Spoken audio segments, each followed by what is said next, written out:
A Leopoldo Moró, diputado nacional de Unión por la Patria. No sé cómo son los cambios de funciones, pero hasta hace un rato, presidente de la Bicameral de Inteligencia, hoy vicepresidente primero. Leopoldo, ¿cómo estás? Pablo Caruso y todo el equipo de QR en A24 saludamos. Buenas noches. ¿Qué tal? Buenas noches, Pablo. Buenas noches a los muchachos del equipo. ¿Qué tal? Y muchacha, está Irina Hauser, muy bien. Leopoldo, ¿cómo fue la negociación entre Unión por la Patria o el kirchnerismo y la Unión Cívica Radical para que Martín Lustó sea el presidente de la Bicameral? Muy sencillo, hubo que priorizar. ¿Y qué se priorizó en este caso?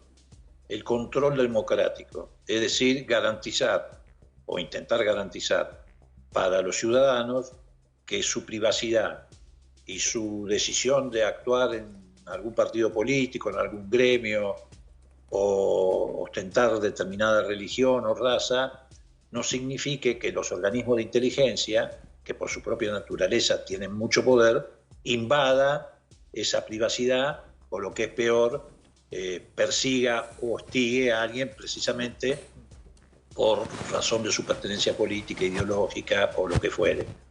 Entonces, dando prioridad a ese objetivo, buscamos un camino para coincidir con un sector, o por lo menos con el sector mayoritario del radicalismo, y felizmente encontramos la posibilidad de hacerlo en esta comisión. Precisamente cuando esta comisión efectivamente se ha transformado en una comisión clave. Siempre ha sido importante, pero ahora más que nunca. ¿Por qué? Porque antes de hablar de los 100.000 millones, que es un escándalo, es vergonzoso, también hay que tener en cuenta que ese decreto de necesidad de urgencia que dispuso esa asignación vergonzosa estuvo precedido de otro decreto de necesidad de urgencia, que es la creación o la recreación y resurrección de lo que se denominó la CIDE, que nos trae a todos recuerdos no muy gratos, por supuesto. O sea, de una nueva estructura de inteligencia, porque además de resucitar la denominación, que es una decisión marketinera poco feliz, crearon una CIDE con una nueva estructura, con departamentos que no existían, con direcciones que no existían, modificaron la ley de inteligencia. La pregunta que yo les hago a ustedes y a través de ustedes a los televidentes: ¿en qué país donde rige el Estado de Derecho, funciona el Parlamento, hay división de poderes, una ley de inteligencia se modifica, o lo que es en este caso aún peor, prácticamente se genera una nueva ley de inteligencia sin que se debata en el Parlamento? En ninguno. En ningún país que tenga estas características de república, de Estado de Derecho y Parlamento. Bueno, lo va a poder hacer un gobierno, Leopoldo, que no encuentre la resistencia política para llevarlo adelante. Bueno, claro, por supuesto. Pero con esto, ¿qué quiero significar?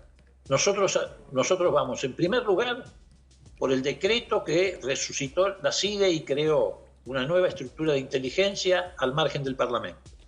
Tras cartón, precisamente porque sienten cierto grado de impunidad, porque hasta aquí una oposición que se denomina dialoguista, amigable, o que son opositores pero no ejercen oposición, les toleró muchos decretos de necesidad de urgencia, les permitió delegaciones legislativas, y entonces, como se sentían impunes, tras cartón largaron otro decreto de necesidad de urgencia, que es este sobre el que estamos hablando, donde ampliaron los fondos reservados en 100.000 millones de pesos. Cuando digo ampliaron, me estoy refiriendo a que en realidad el viejo presupuesto prorrogado del 2023 y con algunos ajustes que había hecho el jefe de gabinete, en gastos reservados no superaba los 3.000 millones de pesos. De repente saltaron a 100.000 millones de pesos. En general, los gastos reservados aquí y en cualquier lugar del mundo, los organismos de inteligencia los utilizan precisamente para operaciones de inteligencia en materia de defensa nacional o en defensa de la seguridad interior y los principios constitucionales, etc. Ni un país en guerra, el servicio de inteligencia tiene el 100% de los gastos reservados. Porque vos podés tener gastos reservados o secretos. Ah, esto era el 100%. ¿Esto es el 100%? El 100%. El 100%. O sea que vas a comprar papel higiénico con gastos reservados. Vas a arreglar un ascensor con gastos reservados. Obviamente eso da un margen extraordinariamente importante para la arbitrariedad y el uso indebido de esos recursos. Irina. Porque si bien es cierto, nuestra comisión Sí. tiene la facultad de auditarlos, también no es menos cierto que no es lo mismo que auditar la transparencia de gastos corrientes, como lo que acabo de mencionarte, pago de sueldo, compra Claro. de papel, que Total. verificar gastos reservados. Leopoldo, Además, descaradamente, sí, perdón, adelante. sí, buenas noches. ¿Qué va a poder hacer ahora la Comisión Bicameral respecto de los 80.000 millones de pesos que ya se gastaron? Bueno, más que la comisión bicameral, vos sabés que lo que tiene es facultad ex post. Nosotros no determinamos cuál es el presupuesto de los organismos de inteligencia. Entonces lo que vamos a hacer ahora, o sea, mañana, no desde la comisión, sino desde el recinto, y lo dijo Lustó también y se comprometió en ese sentido, es poner toda la energía para lograr quórum y voltear el decreto. Y si lo volteamos, fundado en que es un decreto de nulidad absoluta y, ¿cómo se denomina? Bueno, hay una denominación Insanable. insanable, sí. Es un decreto de nulidad absoluta e insanable. Eso elimina el valor de los gastos administrativos, de los actos administrativos, es decir, borra los actos administrativos. Tienen que volver todo para atrás. Pero ya, Pero ya se gastaron. Si ya se gastó. Si ya se gastó eso. Bueno, si lo gastaron dentro del periodo donde todavía no estaba terminado el trámite parlamentario, porque todo esto lo hicieron cuando todavía estaban dentro del plazo del trámite parlamentario de los decretos de necesidad de urgencia.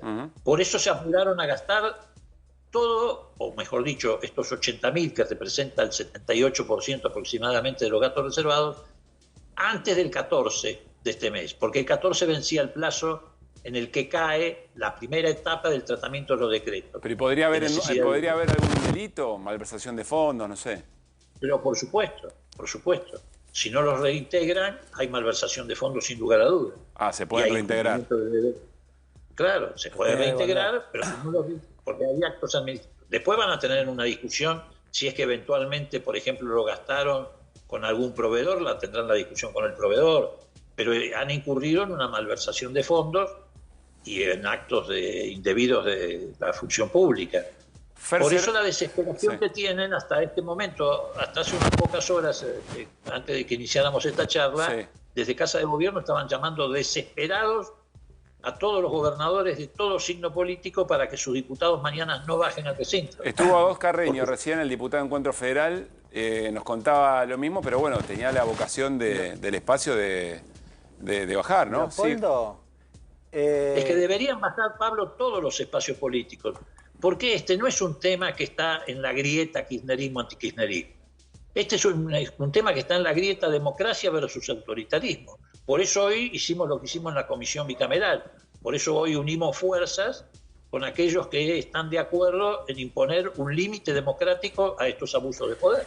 Leopoldo, recién estuvo justamente Agos Carreño y entre otras cosas decía que le preocupaba que los fondos de gastos reservados fueran destinados o hayan sido destinados, porque ya se gastaron, básicamente a los trolls, a las granjas de trolls que impulsa el gobierno para denostar opositores. ¿Ustedes pueden desde la comisión investigar esto? ¿Qué opinión te merece? A ver, todos tenemos la duda, la sospecha de que efectivamente parte de estos gastos reservados pueden dedicarse a esto que señalaba el diputado, a lo que se denomina la guerra cognitiva, los trolls, las granjas de troll, los bots.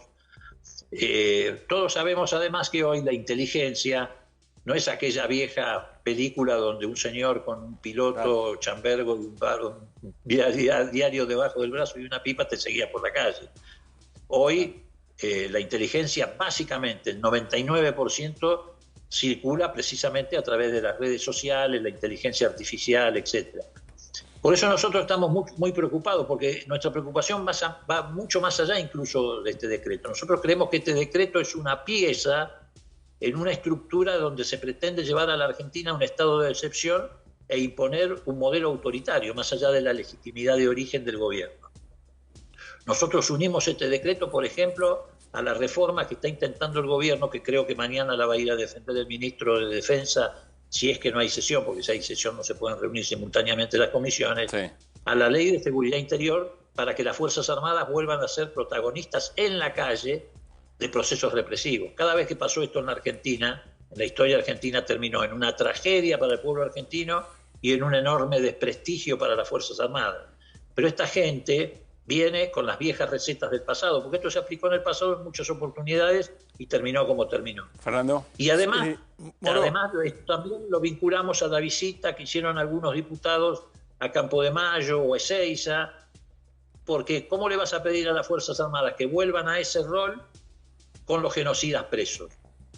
No están buscando solamente impunidad para atrás, están tratando de emitir una señal de que va a haber impunidad para adelante. Entonces, es todo un complejo donde este decreto y estos fondos encajan como pieza de un aparato represivo que va extendiéndose y creciendo al mismo ritmo que va creciendo la pobreza y el hambre en Argentina. Que hay el decreto porque hay una voluntad política mayoritaria en el Congreso de que esto no para corra. impedir que esto ocurra. Con más razón ocurriría con una ley. Claro. Porque además, fíjense en ustedes, de paso le hablo a los gobernadores que hasta ahora están despiertos y han sido llamados desde Casa de Gobierno, a que efectivamente no miren esto nada más que desde las necesidades provinciales, o incluso que lo miren desde ese punto de vista, porque hay 100.000 millones para espiar a la sociedad argentina, pero esa misma plata podría haber ido, por ejemplo, al Fondo Compensador del Transporte que están reclamando ellos para que la gente no pague 1.000 o 1.400 pesos el boleto en alguna capital de provincia, o al FONIT para pagarle mejores sueldos a los docentes, o a tantas obras públicas que han sido paralizadas. Entonces esto hay que mirarlo desde otro lugar. Yo sé que los gobernadores muchas veces, incluso lo entiendo, a veces son víctimas de procesos de digamos, presión, aprietes, etcétera, pero no pueden cambiar definitivamente una plaza pública por un compromiso de un gobierno que está dispuesto a utilizar esto en espiar a los argentinos. Esto sería un disparate porque atacaría el corazón del pacto democrático, que es lo que quiere romper Milei. Milei quiere romper el pacto democrático para sustituirlo por un pacto de impunidad. Leopoldo, buenas noches. Martín Granowski te saluda. ¿Cómo estás? ¿Qué tal, Martín? Bien. Vos hablaste de dos DNU. El DNU que se discutirá mañana, que es el de los fondos reservados adicionales, y el DNU originario, que es el DNU que creó esta nueva CIDE. A mi juicio, esta nueva CIDE es hipercentralizada, que es uno de los problemas, pero como diría mi papá, ¿qué querés si no me consultan en estos casos? O sea que no me consultaron por eso. Pero más allá de eso, me parece que hay un efecto paradojal. En realidad ustedes van a terminar controlando no solamente los fondos de la CIDE tal como estaban, sino los fondos de la inteligencia militar, los fondos de la inteligencia criminal, los fondos de inteligencia de los ministerios, bueno, seguridad, etcétera, etcétera. Digo, todo eso se hipercentralizó con el nuevo DNU. Van a controlar los fondos, digo, y las actividades. Lo que te pregunto es, ¿hasta qué punto llega esa función de control? Vos dijiste al principio, por ejemplo, tratar de evitar o hacer lo posible por evitar que esto se convierta en un instrumento de espionaje interno, y diste varios ejemplos. Es decir, ¿hasta dónde llega el poder de la comisión? Fondos, contenidos, formas, porque estamos hablando de actividades secretas, aunque la comisión también tiene obligación de secreto y confidencialidad. Así es. A ver, Martín, en realidad nosotros tenemos esa facultad. Es cierto lo que vos decís en cuanto a que esta nueva estructura de la CIDE ha hipercentralizado sobre todo los recursos, que es una manera de hipercentralizar todo lo demás. Vos sabés que quien maneja la caja termina manejando la operatoria, digamos, con las operaciones. Pero nosotros ya teníamos por ley, porque esta es una comisión creada por ley, no es una comisión creada por los reglamentos del Parlamento. La integran legisladores de ambas cámaras, pero está creada por ley. Nosotros ya veníamos, y lo hicimos del 2019 en adelante, cuando volvimos a recuperar el control mayoritario de la comisión, haciendo esta tarea. Incluso descubrimos infinidad de tareas de espionaje que había hecho el gobierno del macrismo descaradamente también, dejaron los dedos. Bueno, ustedes lo recuerdan, el espionaje a los familiares de Ara San Juan, en fin, y tantas cosas más, la Gestapo sindical. Tenemos escrito 2 libros sobre eso, sobre el Mafia 1 y Mafia 2 en relación al espionaje estatal. Nosotros ya tenemos esa facultad de auditar la inteligencia de las fuerzas de seguridad, gendarmería, prefectura, policía federal, policía aeronáutica y servicio de inteligencia del Servicio Penitenciario Federal. Y también la inteligencia militar. Lo que pasa que ahora esos recursos, como vos bien decís, se centralizan en la CIDE. Esos recursos del Sistema de Inteligencia Nacional, que son todas estos organismos que te menciono, que los conduce la CIDE. Siempre los condujo la CIDE, ahora lo va a hacer con mayor poder porque centraliza los fondos. En cuanto al alcance, bueno, nosotros podemos no solamente auditar fondos, nosotros podemos e hicimos investigaciones, podemos crear comisiones, mini comisiones o subcomisiones de investigación. Esas comisiones de investigación pueden recomendar al Congreso determinadas medidas o pueden hacer denuncias cuando encontramos delitos en sede judicial. Intercambiamos información con causas judiciales donde hay violación de secretos de inteligencia. Auditamos hasta ahora, y ahora te explico por qué hasta ahora, auditamos lo que se denomina la DAJUDECO, que es donde se transfirieron las escuchas telefónicas. Antes vos recordás que cuando Cristina modificó la CIDE y le transformó en la AFI, le sacó la facultad de hacer escuchas telefónicas y la pasó a la Procuración, que la presidía Gil Carbó, que estuvo en manos durante un año de la fiscal Camaño y no se conoció una conversación, ningún periodista tuvo la suerte de encontrarse con una cinta grabada corriendo por Palermo, no pasó nada. Y después Macri, para sacarse de Gil Carbó, la pasó a una dependencia de la Corte que se llama DAJUDECO. También ahí hubo filtraciones hasta que esta comisión le puso límites, porque hicimos un convenio para hacer también, un convenio con la Corte, tener la facultad de auditarla. Bueno, ahora esta nueva CIDE, es muy largo lo que yo podría hablar del decreto que crea la nueva CIDE y vulnera principios básicos, esta nueva CIDE vuelve a recuperar la facultad de intercepciones radiofónicas, telefónicas, etcétera. Está en el texto de esta nueva ley de inteligencia. O sea que es probable que tengamos una lluvia nuevamente de filtraciones y que se condicione de esa manera la discusión política en la Argentina, como ha ocurrido cada vez que esto ha pasado. Bueno, tal vez hay que preguntarse si ya no empezamos a tener esa lluvia de filtraciones. Leopoldo, te hago una última consulta, tiene que ver con otro tema, pero por tu experiencia te lo pregunto. ¿Qué estás observando en el debate que tiene hecho un hervidero en el Congreso, senadores en particular, respecto del tema de las dietas? ¿Qué observás respecto del modo en que se está discutiendo esto y cuál sería la solución? ¿Cómo se establece cuánto tiene que ganar un legislador o una legisladora? Mira, esta es una viejísima discusión que nunca se resolvió adecuadamente. En principio yo digo que siempre debe regir el valor de la prudencia y de la equidad. Con esto no quiero hacer populismo barato y decir que los senadores o los diputados no tienen que cobrar un peso o cosas por el estilo, o que apenas tienen que cobrar lo que les sale la sube en el subterráneo, porque vienen del interior, pero tampoco puede haber decisiones que hieran, digamos, el sentido común, y sobre todo en un momento de urgencias y necesidades. Bueno, del mismo modo que lo está hiriendo que vos destines 100.000 millones de pesos al espionaje ilegal de argentinos, mientras la gente está padeciendo sufrimientos que les estás imponiendo con políticas económicas que lo único que generan es sacrificio sin sentido y pobreza planificada.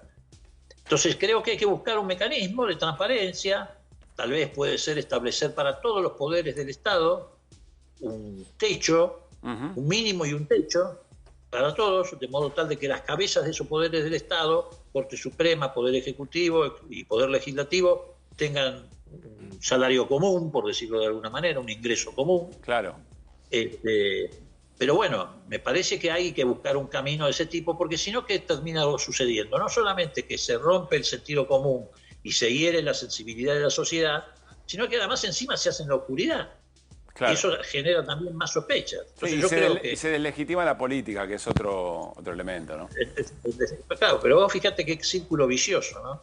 Porque en realidad esta decisión de atar las dietas de los senadores a los convenios de los trabajadores legislativos fue una decisión que adoptó el oficialismo. Claro. La propuso el senador Romero, que es oficialista, y la avaló Villarruel. Pero a su vez integran un oficialismo que con estas cosas, en la otra vereda, con Milei, te desacredita la política por esto que el propio oficialismo decidió. Entonces, bueno, en ese sentido hay que ser un poco más inteligente, ¿no? Leopoldo, gracias como siempre, que esté muy bien. No, al contrario, gracias a ustedes, que les vaya muy bien. Bien, Leopoldo Moro, una cosa me parece interesante.